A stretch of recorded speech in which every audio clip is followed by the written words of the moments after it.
오늘 말씀은 지난주 말씀에 계속 이어져서 제사장이 입는 옷에 대해서 말씀을 하고 있습니다. 제사장의 옷은 특별한 옷이어서 우리가 지난주 말씀 본 것처럼 거룩하게 만들어라, 또 영화롭게 만들어라 라고 말씀을 하죠. 옷은 옛날이나 지금이나 아주 중요해요. 옷은 날개 같은 그런 역할을 하고요. 또 우리 보통 지금도 무슨 옷을 입느냐에 따라서 그 사람이 어떤 사람인지가 대번 옷을 통해서 드러납니다.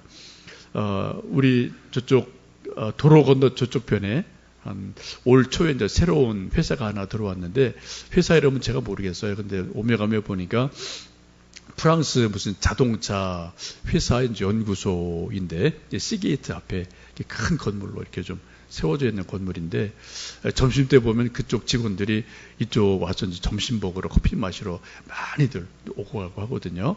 그리고 뒷길로 이렇게 와서 개울길 따라서 조그만 나무다리 이제 건너서 이쪽까지 와서 이제 오고 가는 걸 여러분 점심 때 이제 보신 분들은 좀 보실 겁니다. 근데 그분들 옷을 보니까 다 독특해요.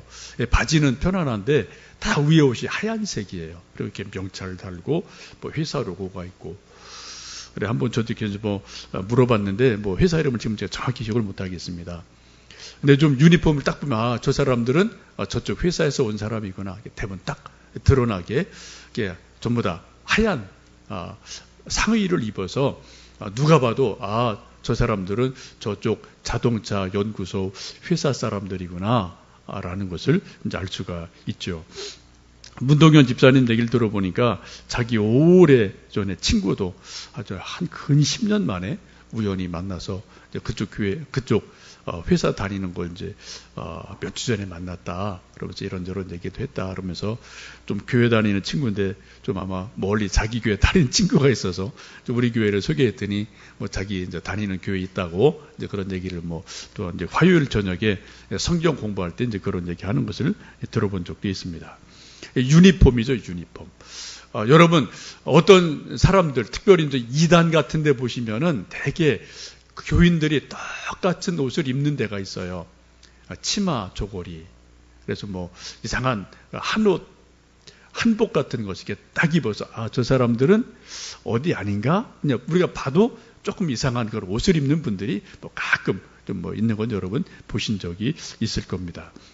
옷이 그만큼 중요하죠.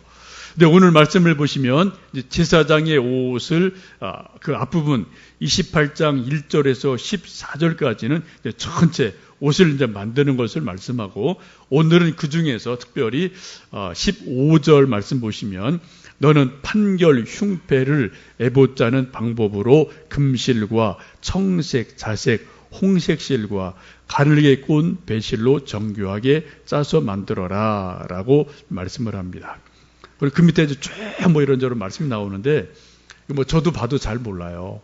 설명을 우리가 이게 아무리 해도 잘 몰라서 지금 한번 이것을 그대로 이제 만들어 놓은 그런 사진을 좀 여러분 보시겠습니다. 제사장 옷, 전체 옷 좀 보여주실래요? 저게 제사장 옷입니다. 이제 아론이 입는 옷이 이제 저렇게 만들어진 거죠. 그래서 맨 위에 관이 있고요. 그 다음에 금띠가 머리에 있고요. 또 건대라는 것이 있고, 지금 이제 오늘 말씀 볼 것은 오른쪽에 보면 가슴에 있는 흉패. 흉패라는 게 가슴, 흉이잖아요. 그죠? 그래, 흉패. 가슴에 붙이는 어떤 그런 네모난 흉패. 여기 오늘 이제 중요한 말씀이 바로 저기에 있는 말씀이고, 또 그 밑에 이제 속옷이 있고, 또 띠가, 허리띠가 있고, 에봇이 있고, 또 겉옷이 있고, 또 석류의 금방울을 맨 밑에 또 방울단, 그런 달랑달랑 방울던 것이 있어서, 저 방울은 지성소에 들어가서 대제사장이 이제 걸어 다닐 때 딸랑딸랑딸랑 소리가 나면은 우리 대제사장이 좀 살아있 있구나 알 수 있는데, 저게 이제 방울 소리가 안 들리면 뭐 하는 거예요? 혹시 하나님의 진노로 죽으면 쓰러지면은 방울 소리가 안 나죠, 그죠? 그럼 어떻게 해야 돼요? 들어가야 되죠? 아니요, 들어가면 안 돼요.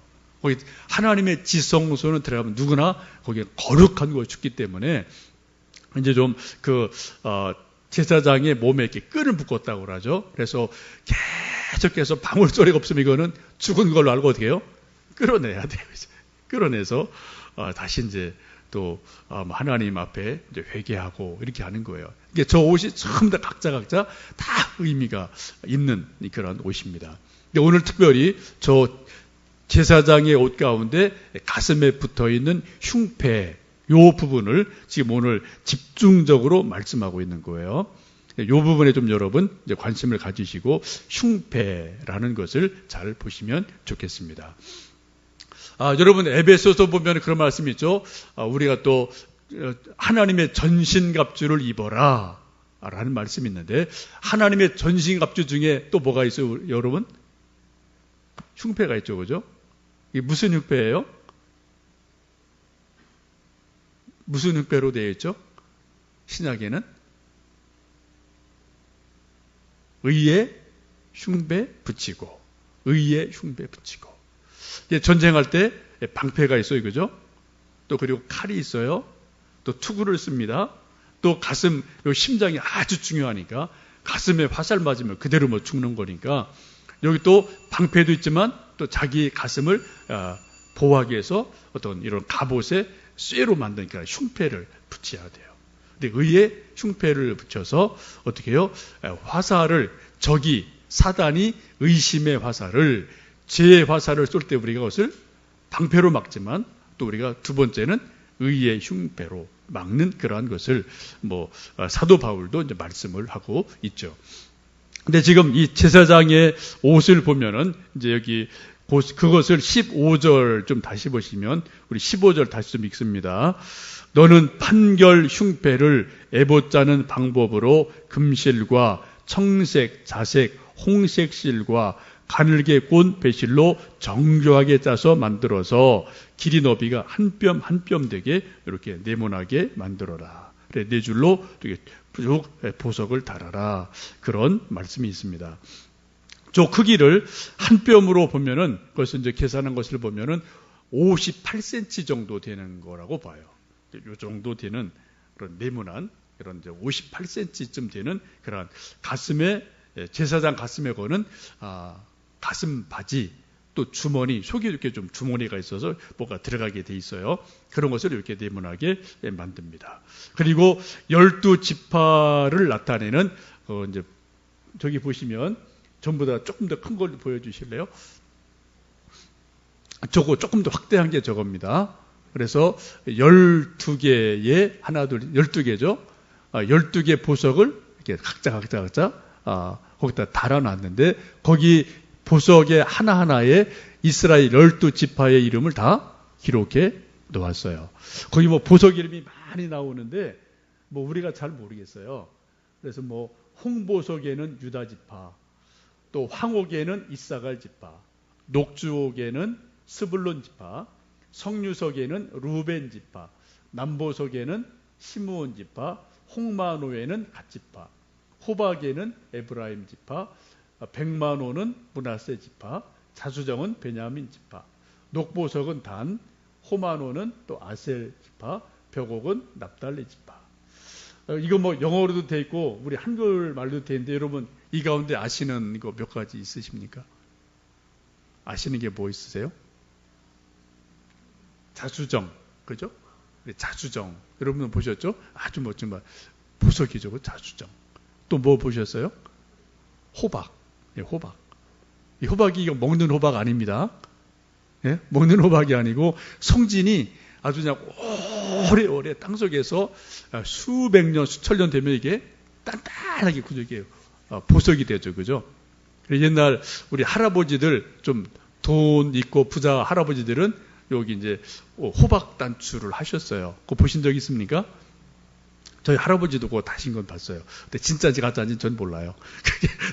하여튼 호박이라고 그래서 호박인가 보다 하는데, 하여튼 이렇게 노란 게 이렇게 하여튼 이렇게 이쁘게 돼 있는데, 그거 어디 갔나 모르겠어요. 그래서 할아버지 돌아가시고, 그것도 어떻게 했나 모르겠는데, 진짜면 좀 나름대로 의미가 있었을 텐데, 또 모르겠습니다. 하여튼, 그런, 하여튼 우리 보석이 쫙 있어요. 근데 우리가 아는 거는 사실 별거 없거든요. 저도 자수정, 호박, 요 정도, 또 이제 남보석 뭐 이런 쭉 있는데 아마 좀 뭐 보석에 관심 있는 분들은 또 이것이 이거다 저거다 좀 아실 수가 있을 것 같아요.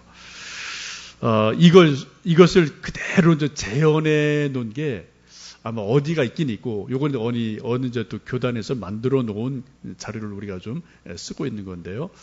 제가 전교회에 있을 때 어떤 집사님이 이렇게 보석상 하는 분이 계셨어요.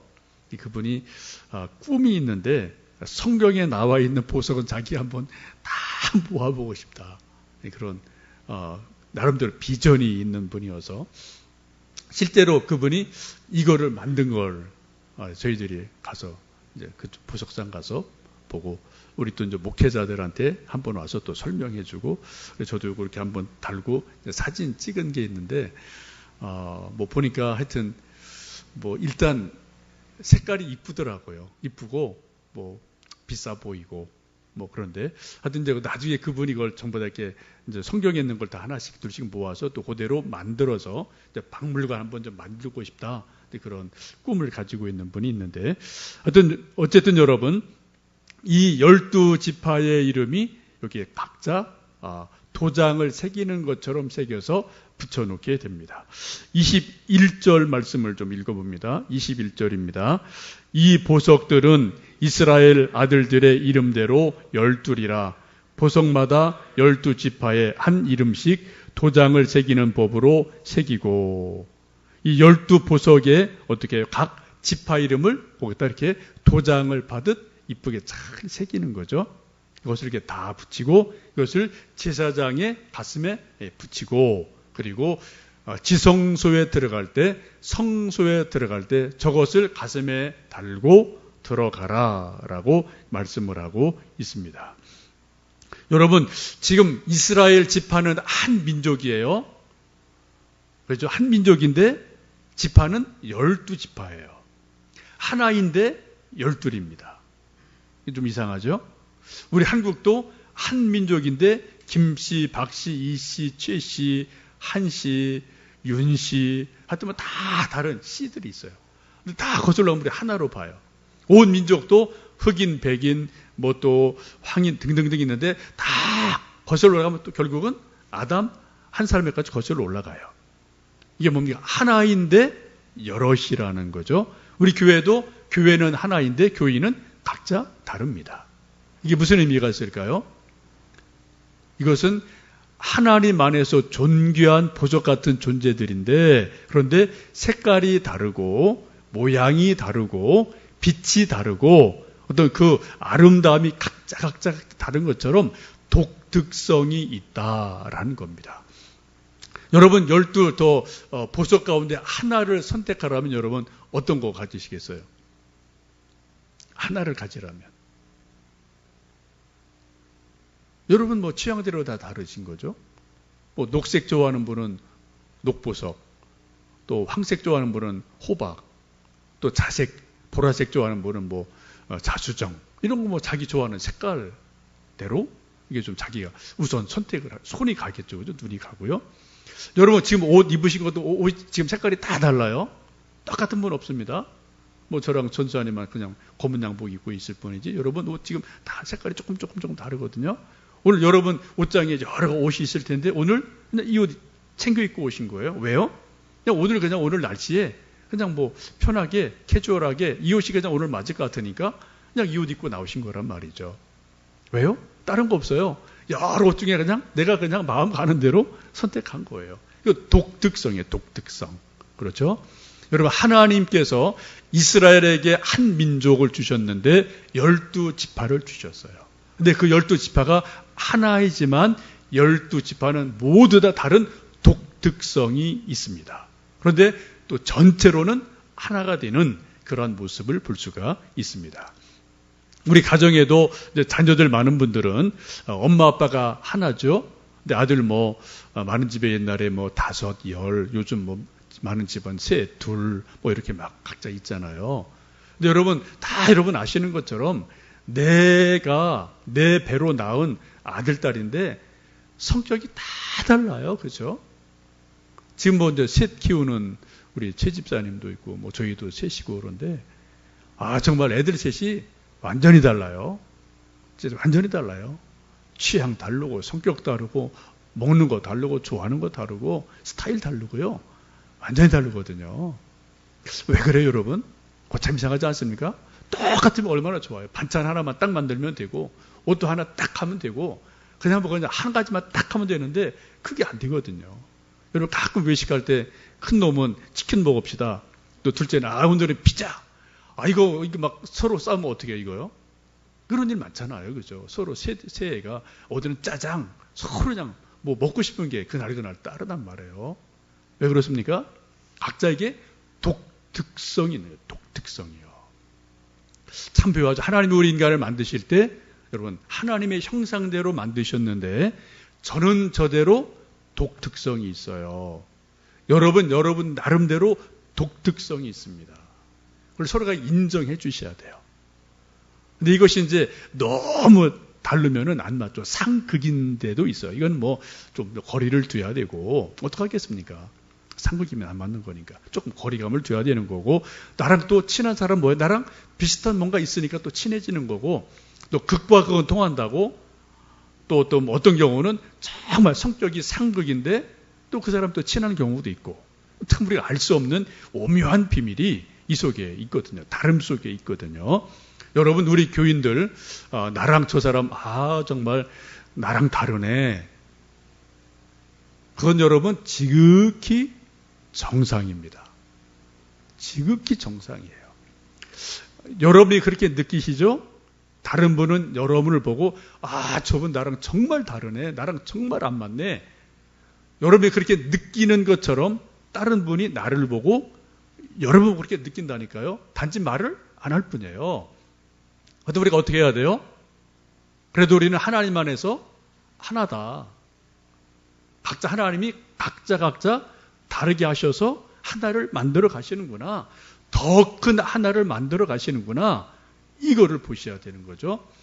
여러분 그림 그리는 화가가 한 가지 색만 가지고 그림을 그리면 옛날 조선시대는 됐어요. 먹으로 하나로만. 근데 수채화를 그리든지 유화를 그릴 때는 색깔 한 가지만 가지고 그림 그리면은 그림이 안 됩니다. 좋은 그림이 안 나와요. 그죠? 좋은 그림 나오려면은 색을 몇 개요? 10가지가 아니라 20개, 30개, 40개, 60개. 뭐 색도 보면 대충 요즘 크레용 몇 개 좀 나오나요? 요즘에요? 대략? 한 50개짜리 나오나요? 사무장님? 옛날 저희들은 12가지밖에 없었어요. 뭐 옛날 가난할 때고 또 뭐 기술도 안 좋아서 요만한 거. 여러분 뭐 학교 때 기억나시나요? 요만한 크레파스. 12개 들어간 거. 그거 먼저 그림 그리잖아요. 근데 점점 기술 좋아지고 우리 살림 좋아지면서 24색, 36색, 어떤 걸 이만한 거 나와서 50색, 뭐 이런 거 이제 나오거든요. 정말 프로들은 어떻게 해요? 50가지 색, 그 이상을 써요. 또 색이 안 나면 어떻게 해요? 2가지, 3가지 색을 섞어서 여기 없는 거를 또 만들어내요. 그렇죠? 그래서 더 아름다운 색을 만들어서 또 뭔가를 그림을 그리거든요. 정말 실력 있는 좋은 화가는 색을 10가지, 50가지, 100가지 이거를 막 만들어내는 그런 기술들이 있음을 보게 됩니다. 여러분, 우리 교회에도 여러분 볼 때 저 집사님 나랑 정말 안 맞네. 정말 내 스타일 아니네. 이런 분 여러분 분명히 있을 겁니다. 그럼 어떻게 하실래요, 그거? 하나님이 그렇게 만들어 놓으셨어요, 그 사람을. 인정하세요. 반대로 다른 분이 나를 보고 저 사람 정말 내 스타일 아니네. 그렇게 만들어 놓으셨거든요. 그거 여러분 인정하십시오. 그리고 적당한 거리 두실 건 두시고 서로 인정할 건 인정하고 자꾸 다른 사람 욕하지 마세요. 정말 중요한 겁니다. 그렇죠?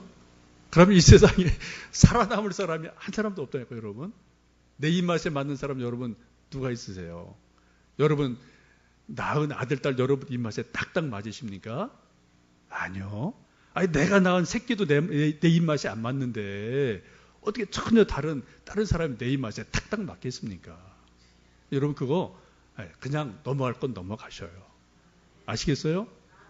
자꾸 불평하지 마십시오. 자꾸 원망하지 마세요.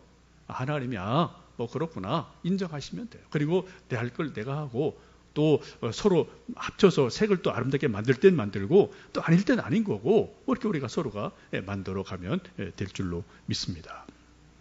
이 흉패가 쓰여지는 것은 크게 두 가지 용도가 있습니다. 우리 29절 말씀 함께 읽어보시겠습니다. 아론이 성소에 들어갈 때에는 이스라엘 아들들의 이름을 기록하니 판결 흉패를 가슴에 붙여 여호와 앞에 영원한 기념을 삼을 것이니라. 아론이 대제사장이 성소에 들어갈 때 어떻게 해요? 이 판결 흉패를 가슴에 붙여서 하나님 앞에 영원한 기념물을 삼아라. 하나님, 우리에게 이런 12지파가 있습니다. 이런 귀한 우리 백성들 주셔서 감사합니다. 라고 하나님 앞에 영원한 기념을 삼으라고 말씀을 드립니다. 이것을 좀 요즘 말로 말씀드리면 하나님 앞에 제사 드릴 때, 예배를 드릴 때 어떻게 해요? 대제사장 입장에서 모든 백성을 다 가슴에 안고 그리고 하나님께 나아가서 하나님, 이 백성들을 받아주십시오. 축복해 주십시오. 죄를 용서해 주십시오. 라고 기도드리는 그러한 모습을 보죠.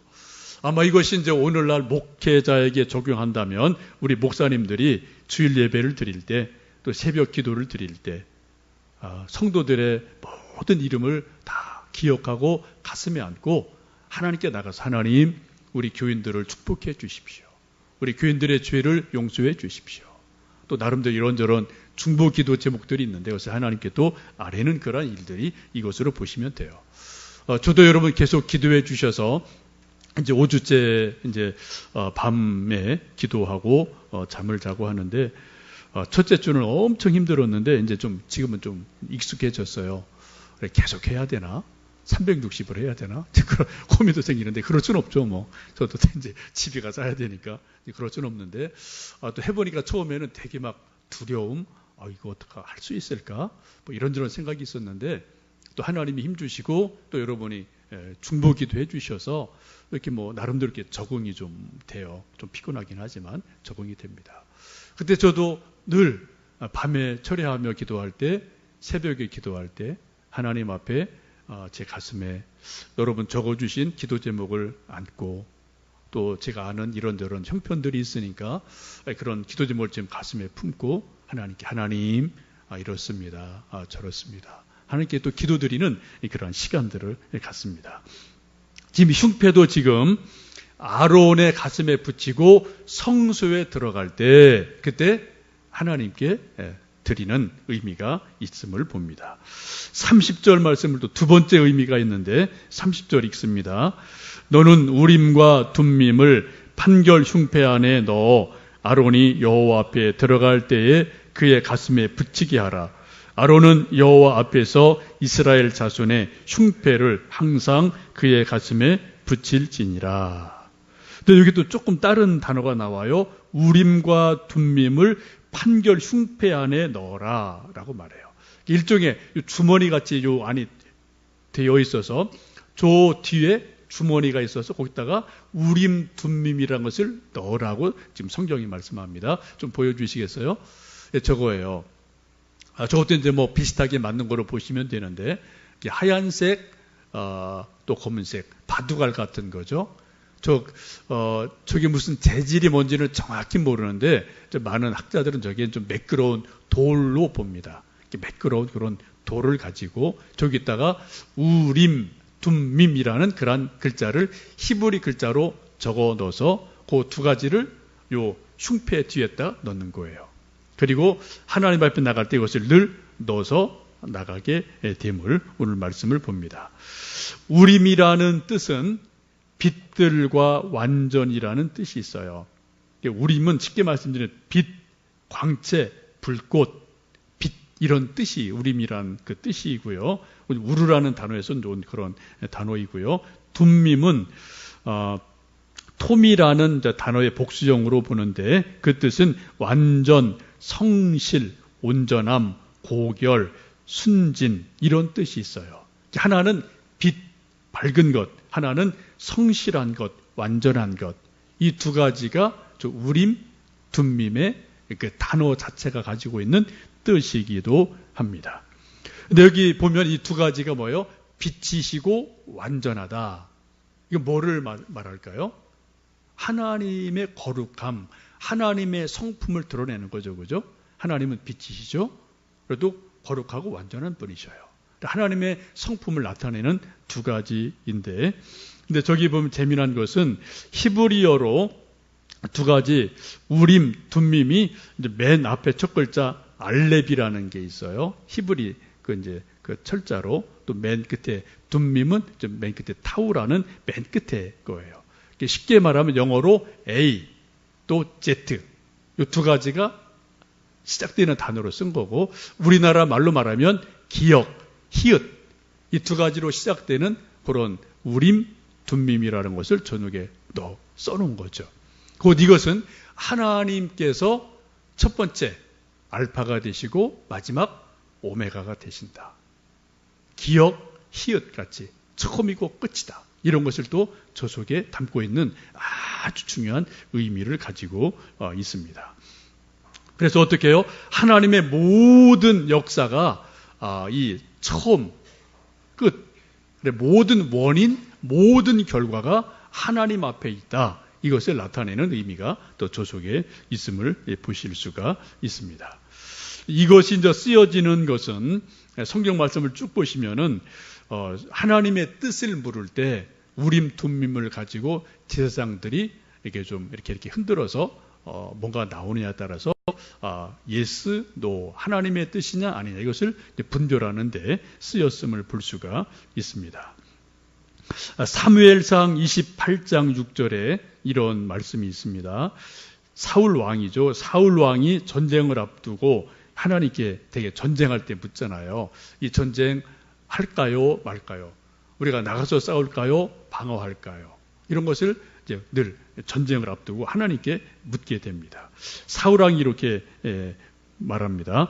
사울이 여호와께 묻자오되 여호와께서 꿈으로도 우림으로도 선지자로도 그에게 대답지 아니하심으로.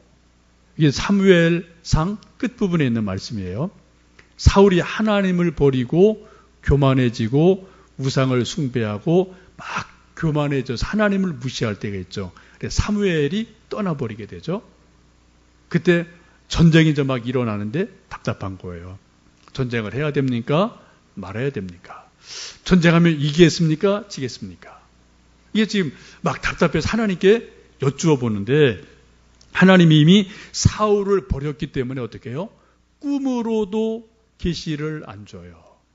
우림 둠밈으로도 제사장이 뭔가 이렇게 흔들어서 보여줘야지 그게 안 나오는 거예요. 또 선지자들도 사무엘도 입을 그냥 딱 다물고 있어요. 왜요? 사무엘이 이미 이제 사울을 버렸으니까, 하나님 버렸으니까. 그런 답답한 가운데 있어서 마지막 어디 갑니까? 점치는 여인, 신접한 여인을 찾아가서 이렇게 이제 무당, 요즘으로 말하면 무당 구슬하고 이제 무당의 말을 듣고 이 말 저 말 듣다 결국은 이제 전쟁하고 아들과 함께 다 죽죠. 이게 이제 사울의 이제 마지막인데, 이때 사무엘상에 있는 말씀처럼 하나님께 여쭈었을 때 우림으로 둠밈으로 말을 할 때가 있다. 또 민수기 27장 21절 보시면 그는 제사장 엘르아살 앞에 설 것이요 엘르아살은 그를 위하여 우림의 판결로서 여호와 앞에 물을 것이며 그와 온 이스라엘 자손 곧 회중은 엘르아살의 말을 따라 나가며 들어올 것이니라. 엘르아살 제사장 앞에서 전쟁할 때 나갈 거냐 들어올 거냐 이렇게 할 거냐 저렇게 할 거냐 결정할 때 어떻게 해요? 우림 둠밈을 가지고 선택하는 것을 볼 수가 있습니다. 이것을 쉽게 말씀드리면 뭐예요? 하나님 앞에 기도를 드리고 하나님 우림입니까? 둠밈입니까? 뽑고 기도하고 그걸 주신 것으로 하나님의 뜻으로 받고 그대로 결정하는 그러한 일들이 일어납니다. 대부분 이것은 국가에 큰 일이 있을 때 전쟁할 때 대개 우림 둠밈이 사용되었음을 볼 수 있죠. 이제 다음 주가 저희 대통령 선거인데 아마 우리가 구약 시대에 살고 있다면 우림 둠밈 시대에 살고 있다면 5명 쫙 세워놓고 5명 가운데 하여튼 뭐 번호를 이렇게 하여튼 새겨놓고 우림 둠밈으로 이렇게 기도하고 어떻게 해서 제사장이 딱 뽑이 그 사람이 대통령인 거예요. 요즘으로 쉽게 말하면 뭐예요? 제비 뽑기 하는 거예요. 기도하고 제비 뽑는 거예요. 그래서 하나님의 뜻이 뭡니까? 그렇게 좀 기도하며 제비를 뽑는 거죠. 왜 하나님께서 이렇게 하셨을까요? 하나님이 직접 이번에는 이 사람이다. 이번에는 저 사람이다. 그러니까 정확하게 그냥 우리 백성들에게 하늘에서 음성이 쫙 들려와서 이번에는 누구누구다라고 말씀하시면 아주 심플한데 하나님이 가만히 계시거든요. 그죠? 또 사람마다 이 사람은 이 말, 저 사람은 저 말, 100이면 100 다 다른 말 하거든요. 그럼 혼란스러워요.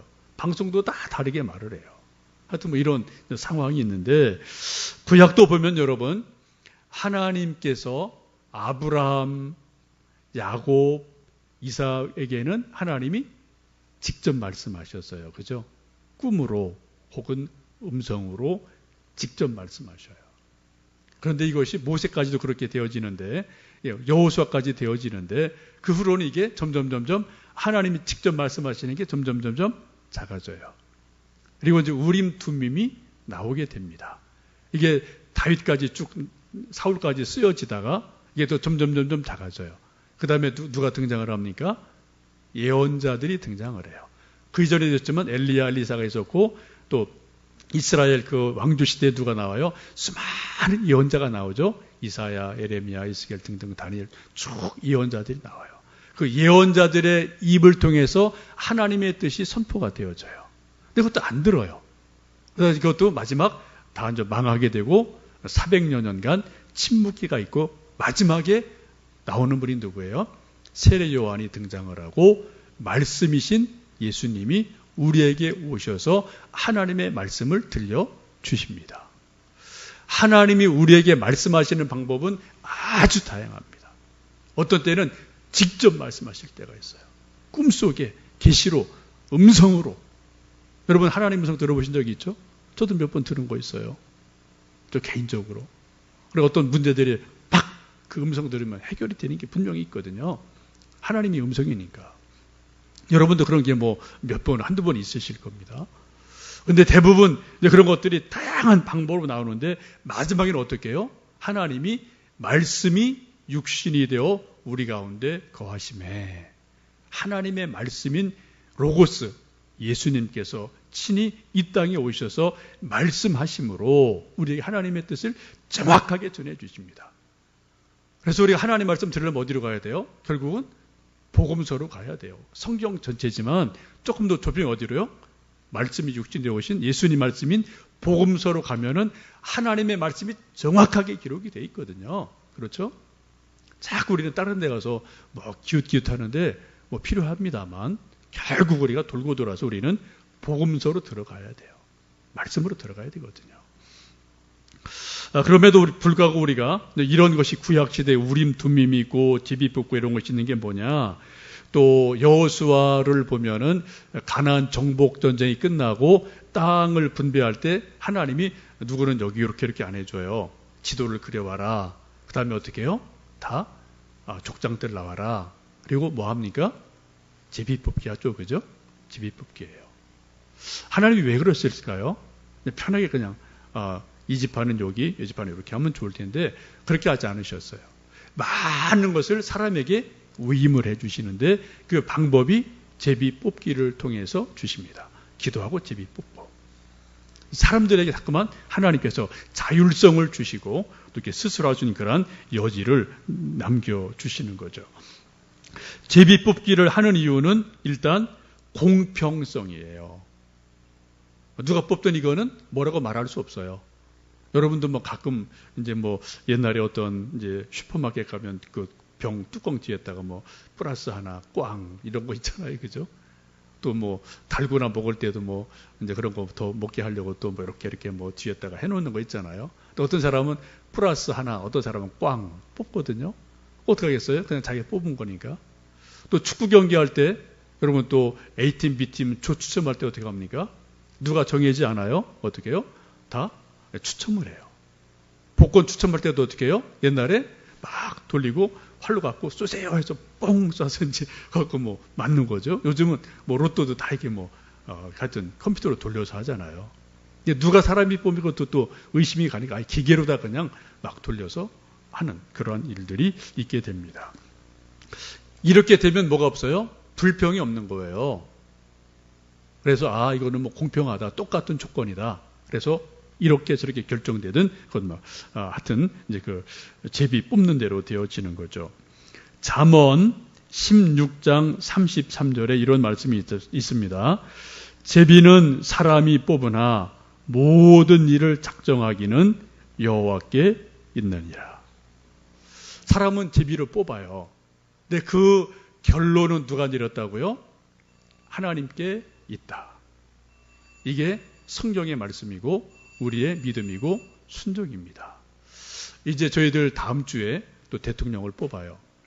여기 계신 분들마다 생각이 다 다르죠. 뭐 당연하죠. 근데 하여튼 우리 전체가 다 이제 뭐 서로 이제 뭐 이렇게 하게 되는데 그 결과는 아무도 몰라요. 우리가 한 가지 알 건 뭐예요? 비록 내 마음에 안 드는 사람이 뽑혀도 이건 뭐라고 해야 돼요? 하나님의 뜻인가 보다 인정해야 됩니다. 이렇게 믿어야 돼요. 왜? 하나님은 때에 따라 선한 사람도 쓰시고 때로는 악한 사람도 쓰셔요. 그렇죠? 세계 역사를 보십시오. 성경을 보십시오. 때로는 하나님의 마음에 아주 맞는 사람, 어떤 사람 아주 안 맞는 사람 막 이렇게 섞어놓거든요. 막 섞어놔갖고 정말 하나님이 큰 뜻을 만들어 가시는 것이 있기 때문에 우리가 기도하고 하나님의 뜻에 합한 사람이 누굴지는 뭐 우리가 다 생각이 다르니까 기도하시고 뭐 선거를 하게 될 터인데 그 결과는 아무도 모르죠. 그 결과는 우리가 겸손하게 하나님의 뜻인 줄 알고 또 기도하고 또 뭐 지혜를 모으고 해야 될 일들이 우리에게 있기도 합니다. 여러분, 우리 자녀들도 우리 앞길도 많은 선택이 있습니다. 우리 자녀도 뭐 대학 혹은 결혼, 직장 뭐 이런저런 수많은 선택이 있어요. 저도 여러분도 매일매일 이런저런 크고 작은 선택이 있어요. 그때 어떻게 해요? 우리가 기도하고 뭔가 선택했으면 그것은 뭐예요? 하나님이 주신 것으로 알고 믿고 순종해 정말 순종하고 나가면은 그때는 비록 그것이 실수일지 몰라도 우리가 믿는 것은 뭡니까? 모든 것이 합력해서 선을 이루신다. 이게 우리의 믿음이고 하나님의 섭리입니다. 우리 개인 발걸음 선택, 우리 아들, 딸들의 발걸음 선택, 또 우리 교회의 이런저런 크고 작은 결정과 선택, 우리 또 나라의 크고 작은 선택, 이것이 하나님 앞에 있음을 겸손하게 주권을 인정하고 기도하고 또 하나님 앞에 겸비함으로 믿음으로 나가는 한 주간 또 하루하루 되시기를 주님의 이름으로 축복합니다. 기도하겠습니다.